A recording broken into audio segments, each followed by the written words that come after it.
Real Ponies Don't Go Oink by Patrick McManus. Next chapter, Teenagers from Hell. It is a terrible thing to be a teenager without resources of your own. The world is your oyster, but you can't pry it out of its shell. All those wonderful firsts of life you hunger to experience gleam like gold, scarcely a stone's throw away. But between you and those treasures stand fire breathing creatures known as parents. No, the creatures roar. No, no, no. No, roared Mr. Sweeney. No, no. His son, Wretch, and I stepped back away from him to prevent our eyebrows from getting singed. Upon his arriving home, tired and sweaty from work, some vague activity Mr. Sweeney engaged in because money don't grow on trees, Wretch and I had presented him with a wonderful plan. We would take his fishing car and drive it up to his little lake cabin, where we would take the cedar strip boat that he had built himself and his new 5-horse outboard motor and go fishing with his good fishing tackle. Just the two of us, alone for the first time, without Mr. Sweeney.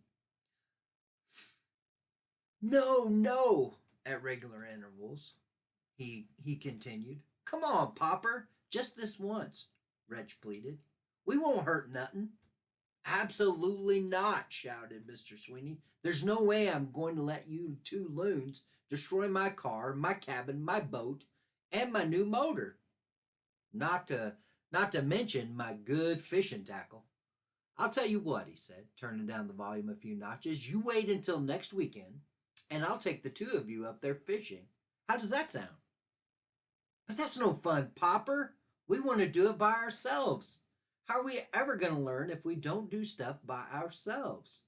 Mr. Sweeney turned the volume back up, his response bringing Mrs. Sweeney bounding out the front porch. Herbert, hush, she ordered. What will the neighbors think? Furthermore, I won't stand for you using those words around these impressionable young boys. Wretch and I tried to look as impressionable as possible, while Mr. Sweeney rolled his eyes beseechingly toward heaven and emitted a shuddering sigh. Sorry, he said, but those were the only words that came near to fitting the scheme the loons have cooked up. Know what they have the audacity to ask?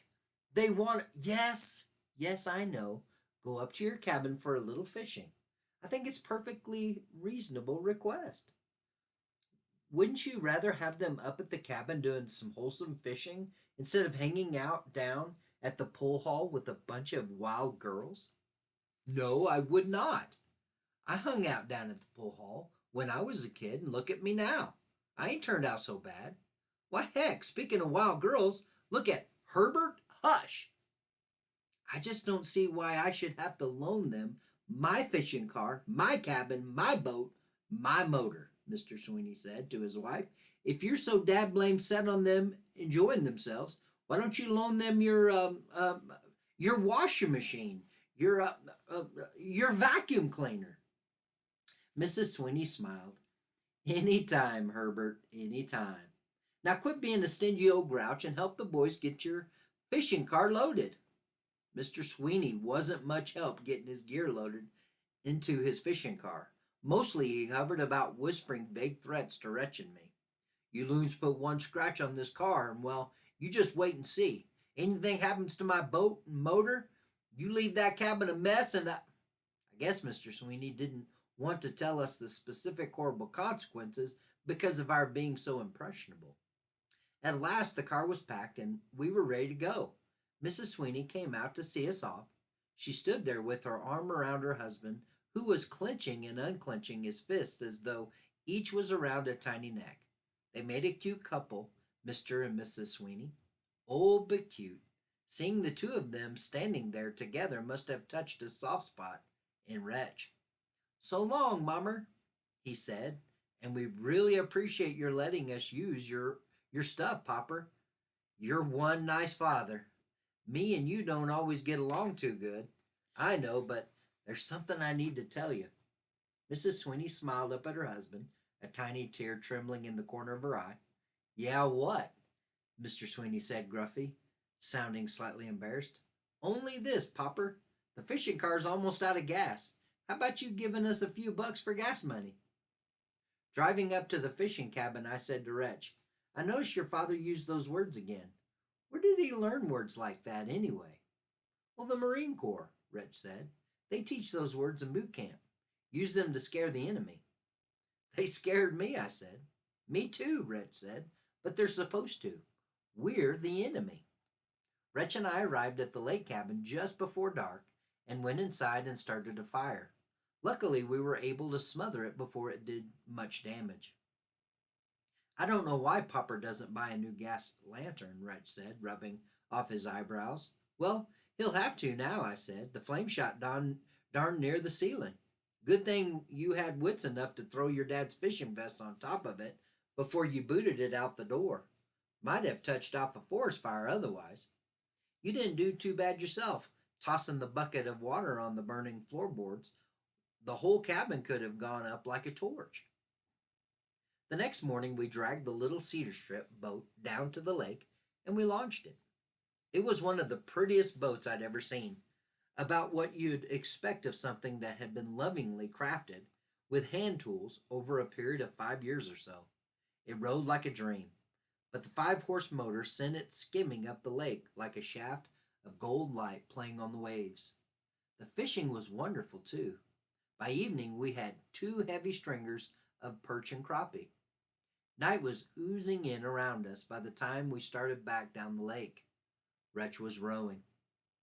Bail a little faster, he said. We're taking on too much water.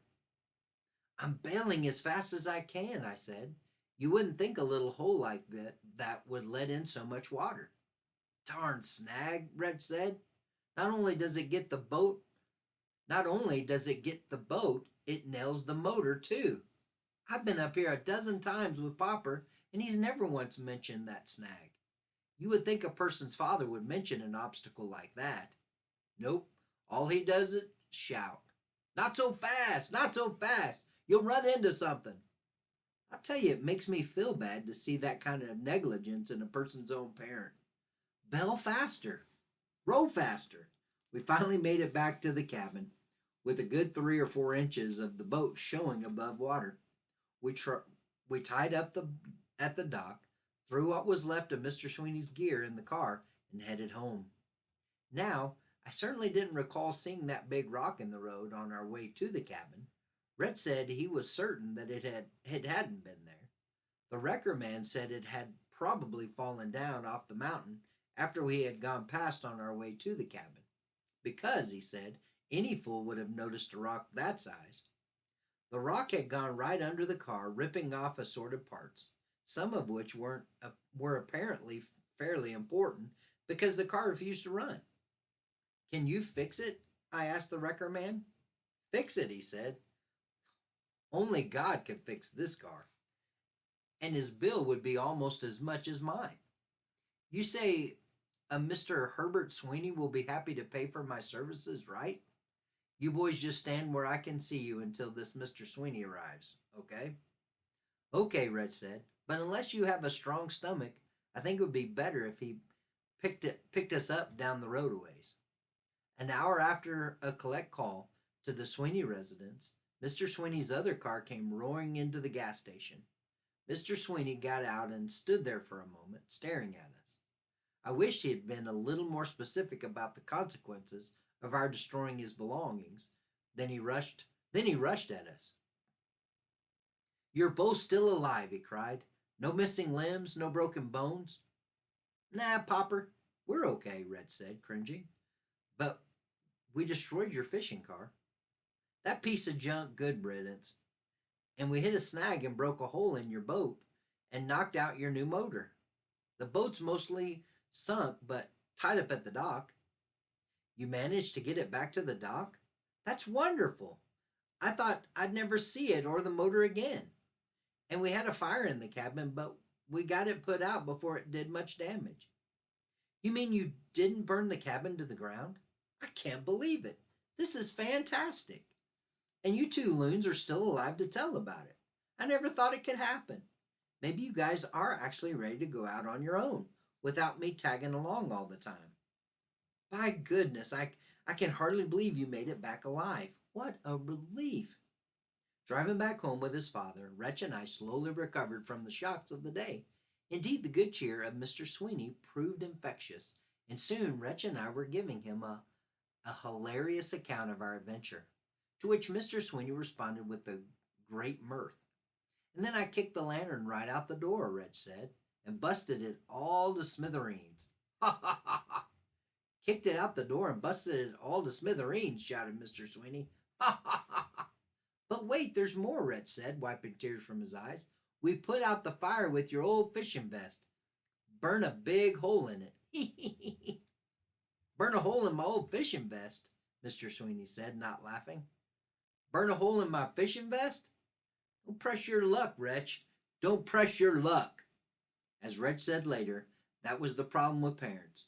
All they cared about were their dumb old possessions.